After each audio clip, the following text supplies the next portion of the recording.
Welcome to Malaysia's ASEAN Moment, a limited series on the 2025 ASEAN chairmanship, diving into Malaysia's approach and priorities from a policy perspective. I'm your host, Angeline, and I'm here today with Professor Kuik Cheng Chwee.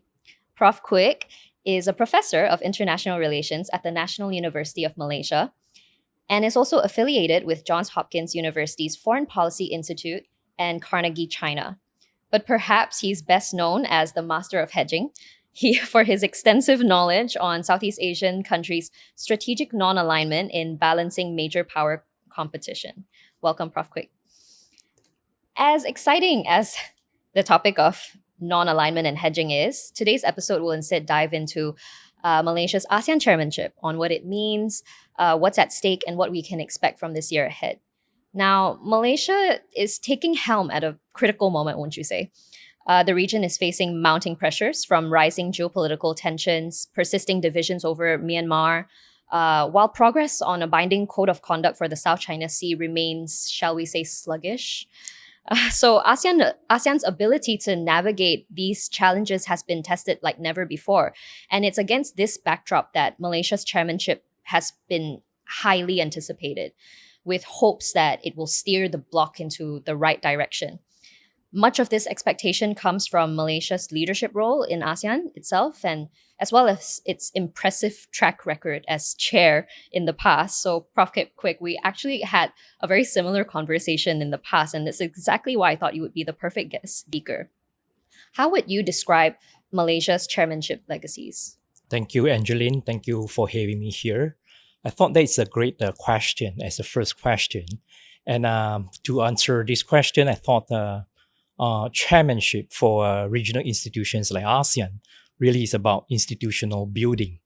And to capture Malaysia's ASEAN chairmanship, I thought we could highlight the 3B approaches Malaysia as a chair in the past have tried to contribute.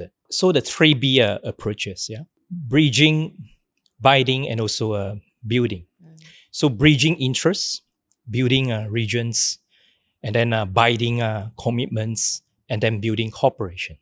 So these are kind of recurring patterns that we could see from Malaysia's past chairmanship over ASEAN.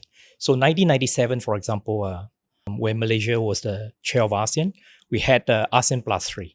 And that really is an example of Malaysia trying to bridge, along with other ASEAN countries, try to bridge Southeast and also Northeast Asia.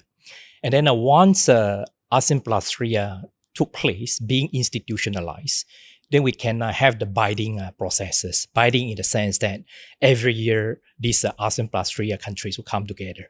And once it's institutionalized, it's not ad hoc. So we can see countries or members of this ASEAN Plus 3, they are building a cooperation together. Chiang Mai Initiative, multilateralism, so on and so forth. The same logic can also be observed on the East Asia Summit. Again, the first time it was held, it was when Malaysia was the chair of ASEAN. I don't think there was a coincidence, but it clearly is an example of Malaysia's 3B approaches. So ASEAN Plus 3, EAS, those were institutional outputs that happened when Malaysia was the chair of ASEAN in the past. And as I said, the examples show Malaysia's 3B approaches very well. And But I mean, East Asia Summit, ASEAN Plus 3, they were, as you said, institutional outputs during Malaysia's chairmanship year. But from what I understand, it was also ideas and initiatives that were Malaysian-driven as well, right? It came from Malaysia. Very much true, because we knew that ASEAN Plus 3 or the East Asia Cooperation in general can be traced back to Malaysia's earlier initiative called EAEG, East Asian Economic Grouping. So 1997, and during the East Asian financial crisis, it provided the kind of opportunities for regional countries. And again, I think Malaysia took up the opportunity to push forward and kind of an ongoing idea, but in a new name, right? And I remember Indonesian Foreign Minister back then, Ali Alatas, was the one who said that ASEAN Plus 3 that took place in Malaysia in 1997 was EAEG but named. So in a way, you could see that it's a back and forth kind of assertive and also agency on the part of Malaysia, try to leverage on the ASEAN as a group and try to bridge with dialogue partners like those in Northeast Asia and also other regional circles. I'm a big fan of ASEAN Plus 3 and East Asia Summit. I think these are great initiatives, and I think they are such defining moments of Malaysia's chairmanship legacies.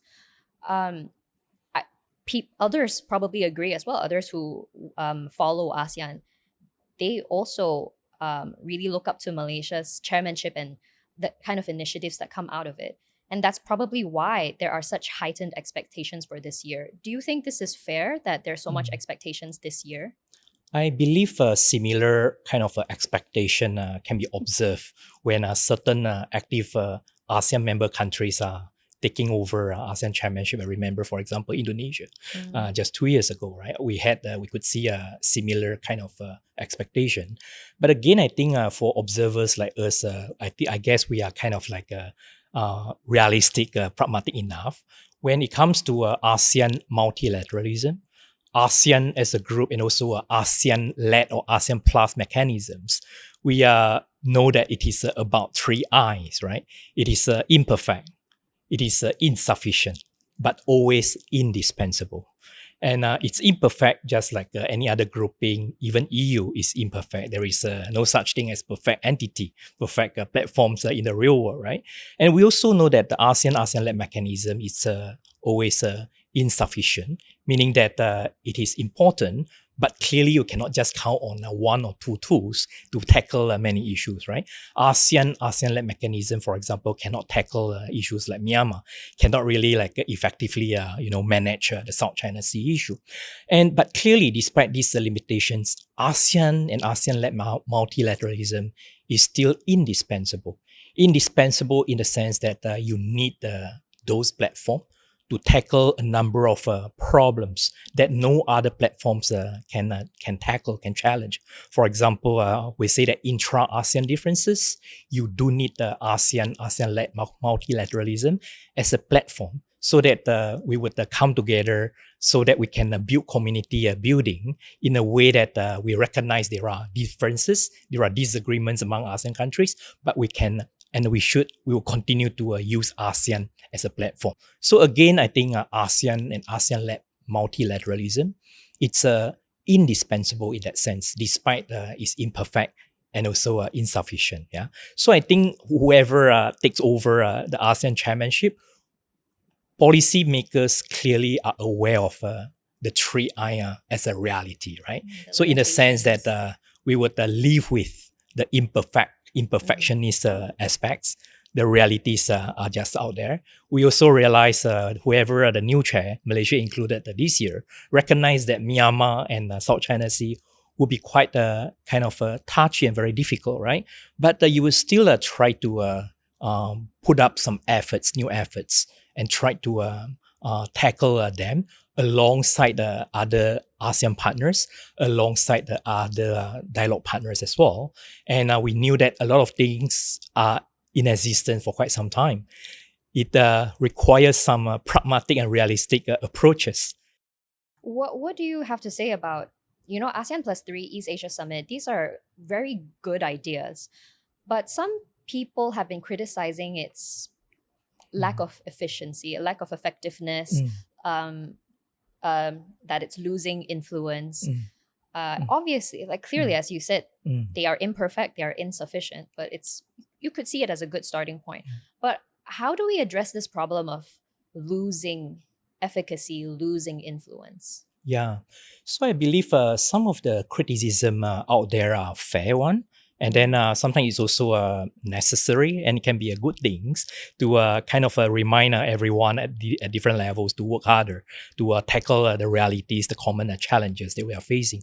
But I think there are also some comments that we heard that they tend to kind of make assessment on ASEAN-led platforms in terms of the inability to tackle some conflicts and disagreements, but they didn't pay enough attention to ASEAN or ASEAN as a group's ability to actually build cooperation. As we acknowledged earlier on, right? Certain problems are beyond any regional grouping, right? South China Sea, Myanmar, those things are beyond any entity. You do need the additional mechanism. But the fact is that we have to bear in mind, in order to make a more grounded and also comprehensive assessment, we also looking back, some would argue, for example, RCEP, Regional Comprehensive Economic Partnership, that came out a few years ago in the height of a pandemic period, very difficult period, and yet we knew RCEP as the world's largest economic arrangement was born. So we in Southeast Asia, we know very clear, without ASEAN Plus, particularly ASEAN Plus 3 cooperation and East Asia Summit, they will not be RCEP. Because why? Those RCEP negotiations really took place out of the multilateral cooperation over the decades. Cooperation is being built not out of 1 or 2 year or few years processes, right? It took decades to have, the kind of collective actions, some trust among each other to overcome, right? So RCEP, I think, is an example of ASEAN and ASEAN-led mechanism. It's not just to bridge, to bind for cooperation. It actually built cooperation that countries are being benefited. And as I said, you cannot expect outside of this current mechanism to create things like RCEP. Even the three Northeast Asian countries of China, Japan, and South Korea, by economic logic, they should have and could have come up with something among themselves. FTA, but despite the economic logics, this was not possible because of political logic, political difficulties. ASEAN-led mechanism, despite all the limitations, provided a platform that allowed not just three Northeast Asia to come up with economic cooperation, but along with the larger group of regional countries. Yeah? So I guess by that, we acknowledge the limitations, the weaknesses of ASEAN as a smaller state-led grouping. But even with these limitations, even with the weaknesses, we can still see cooperation being built out of pragmatic calculation of the member countries and also the dialogue partners. Sure. So obviously, the geopolitical context has changed immensely in the last decade, even more so in the last 5 years, if you might say. What are your views on the current state of ASEAN, and how is it different from 2015 when Malaysia was last chair? Right. Excellent question, and certainly very timely. I guess with Trump 2.0 becomes a reality. And I think most observers, either in the policy circles or academic circle, will say that the current geopolitical challenges are very unprecedented, right? It's unprecedented because of big power rivalry has become more intense. Big power interactions become more uncertain. Big power relations become even more unpredictable. Yeah, and those are geopolitical challenges that are so unprecedented, and that's the reason why I believe that because of those unprecedented challenges, countries in Southeast Asia and also elsewhere realize that we need to be more proactive. We need to be also more inclusive.